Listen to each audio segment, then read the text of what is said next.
মাজার বাঙস কেন রে তোরা মাজার বাঙস কেন, আরে মাজার বাঙস কেন রে তোরা মাজার বাঙস কেন, সিলেট মাজার আইলে ভাঙ্গালাম ওঠেন, হায় রে সিলেট মাজার আইলে ভাঙ্গালাম ওঠেন।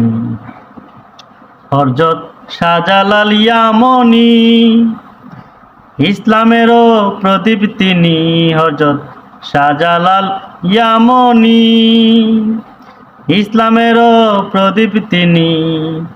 ইসলাম প্রচার করছে কারা, ইসলাম প্রচার করছে কারা, নাই কি রে তোর জ্ঞান, সিলেট শহরে আইলে ভাঙ্গালাম ওঠেন, হায় রে সিলেট শহরে আইলে ভাঙ্গালাম ওঠেন। মাজার ভাঙস কেন রে তোরা মাজার ভাঙস কেন, মাজার ভাঙস কেন রে তোরা মাজার ভাঙস কেন, সিলেট মাজারও আইলে ভাঙ্গালাম ওঠেন। আসসালামু আলাইকুম এভরিওয়ান, আশা করি সবাই ভালো আছেন। তো দেশে বিদেশে যারা এভাবে মাজার ভাঙতেছেন তাদেরকে উদ্দেশ্য করে আমার সেই দুইটি কথা। যদি এভাবে ইসলাম দেশে আসে নাই, 360 আউলিয়া এদেশে ইসলাম এনেছেন। ইহুদি খ্রিস্টানরা চক্রান্ত করে চাইবে মুসলমানদের ইসলামকে ধ্বংস করার জন্য আগে মাজারগুলা ভাঙতে বলবে। তো আপনারা তাদের কথায় কান দিয়ে মাজারগুলা ভাঙতেছেন, এটা মোটে উচিত নয়, সেটা কোনো ইসলামের বিধানে নেই।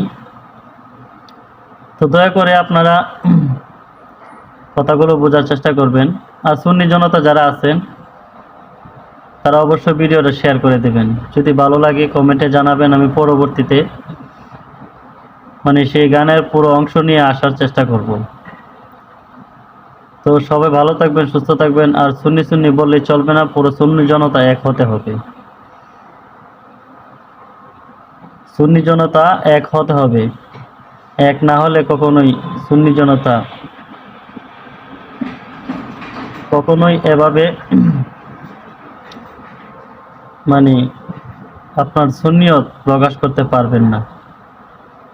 তাই যত বাংলাদেশে যত পীর আউলিয়া গাউস কুতুব ফকির নকির দরবার যত দরবার আছে, সব দরবার এক হতে হবে, তাহলে সুন্নিয়তকে আপনি টিকিয়ে রাখতে পারবেন।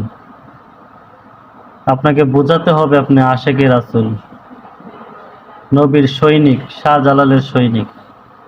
ভালো থাকবেন, সুস্থ থাকবেন।